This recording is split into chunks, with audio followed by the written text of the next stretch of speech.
40 years ago, after deregulation, the company was starting to lose some money for the first time. The employees all rallied together and they got customers involved, they got the community involved. And in December of 1982, went out and purchased and gave to the company the very first 767. It speaks to the DNA and the heart of what the Delta people stand for. Remember the glory days of air travel? All champagne wishes and caviar dreams? Delta Airlines is looking to bring back that premium experience in the sky. Under Ed Bastian, who took over as CEO in 2016, Delta has improved the customer experience and grown revenue while also navigating the operational challenges and microenvironment that comes with running any airline. The end result has been double-digit operating margins, a benchmark for major US carriers. As Morgan Stanley's airlines analyst, I was eager to learn more about Ed's vision for Delta and the future of air travel. So I hopped on a flight to Atlanta, where Ed and I sat down to talk about everything from his advice on making hard decisions to why it's possible to bring back the glory days of travel while keeping it accessible.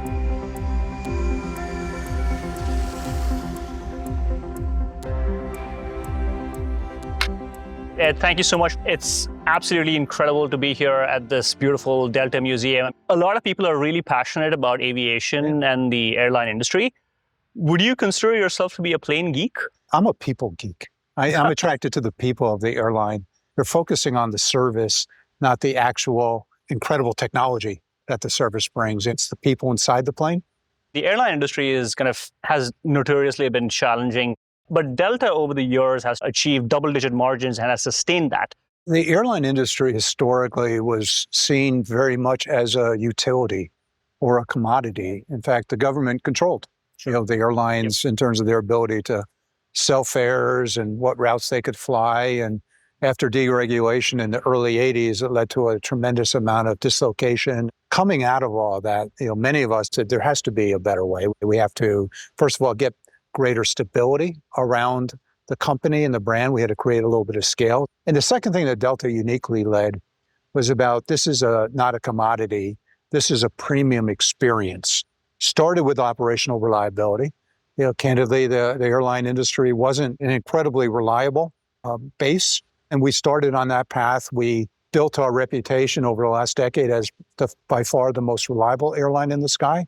And once we had that and we had our people on our side, then the investment in the premium service, the delivery, the experience, and the brand has just taken off. The pandemic obviously devastated demand for air travel for a couple of years, but that was then followed by an almost insatiable explosion in demand and desire to travel by customer. Whether it's 9/11, fuel crises, economic crises, wars, bankruptcies, consolidation, we have to continue to push against that and not let the crisis define where we're going. Throughout that, you have to have faith in terms of that your product matters, that the purpose of what you do creates meaning in this world. The premium experience was heightened during COVID. All the steps our team took, keep people informed and communicated with, made people feel even more attached to that brand so that when we got out the other side, people have flocked to us like never before. The strongest demand set in our history. And while we expected that demand to come at us at some point in time, we didn't quite know when. We live in an age where cancel culture exists no matter what side of the fence, but that hasn't stopped Delta from taking bold stands, including, for instance, ending discounts to NRA members. What gives you that confidence to take a stand? How I've looked at it, Ravi, is if there's an issue that's really relevant, first of all, to our company, and second, is this something that's important to our employees? And of course, our customers. And the NRA situation was one of those. It promoted a lot of outrage in our community. I learned about it from the kids at Parkland High School.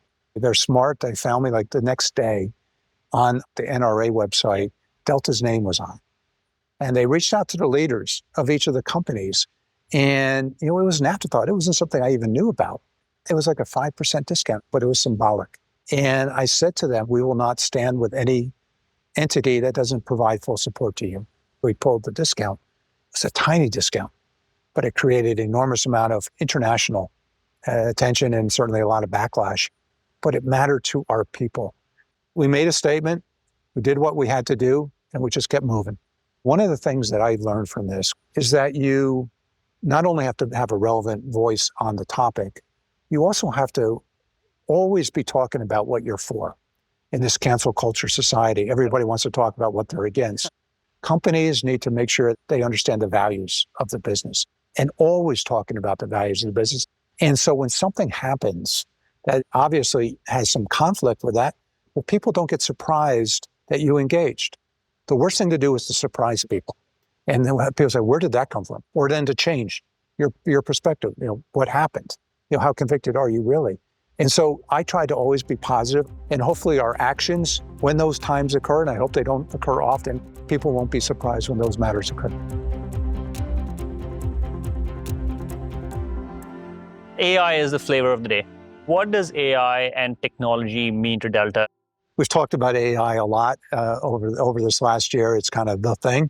Our industry has been with AI for years. When you think about our revenue management systems, our pricing, the nature of what we do in terms of having to take information and make projections. So we use the intelligence, whether it's data coming off our engines or coming off our planes or insights we see in the market in terms of consumer behaviors. And the next step here is how do we take it to the next level, whether it's through reservations and the ability to kind of give customers better information, whether it's trying to make the right intelligent decisions in our operations control centers that can factor all the variables about what's going on, where your crews are, where your planes are. It's a massive, massive Rubik's Cube. We have an operations control center with hundreds and hundreds of people at desks managing all this. I'm just going to put better information at their fingertips so they can make even smarter decisions, and we can continue to optimize that. I'd say our approach on AI is go slow to go fast.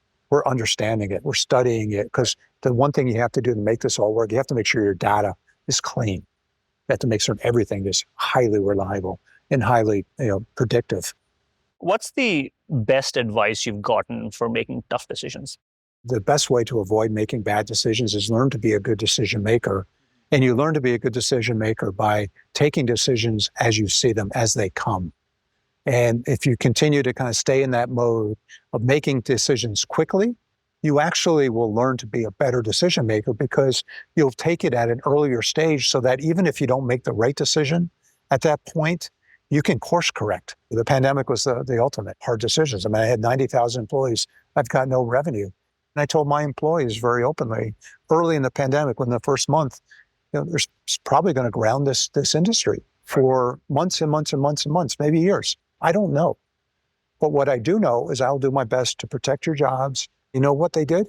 Is they all rallied to my side. They took time off without pay, and we were able to get through the pandemic without laying off a single employee. What is the future of air travel, especially if you put an ESG hat on? Well, we love to say that we don't want our customers to have to choose between seeing the world and saving the world. We have to do both. We've got to be a great airline. We've got to find ways to grow, and we've got to save the environment. And so we have to have as much emphasis around the sustainability path for what we can control. We've made a commitment as a company, Delta, to get to 10% of our energy to be through sustainable bioproducts by the end of this decade. That's a tall order from where we sit today. And to be to net zero by 2050, an enormously tall order. So what it means is that we have to have a whole coalition of everybody that cares about travel contributing, because the airlines can't save themselves. So my approach on sustainability, while we're very much into the science and what we can do differently in the short term, it's about everyone understanding what we get to do with travel is magical. It's unique. It's bringing experiences to the world. And those young people that do care about saving the world also really care about seeing the world. And then we have to remind everyone of what we create and the joy and the growth and the harmony that the world has around travel. If we have that at the forefront of why it's important to sustain travel, I'm confident we'll find the solutions to do it sustainably. Ed, before we close, the most important question, what's your favorite snack in the Delta snack box? Favorite snack, I've got to go with the traditional. I've got to go with the biscoffs. The biscoffs. Sounds good. Thank you, sir. Thank you.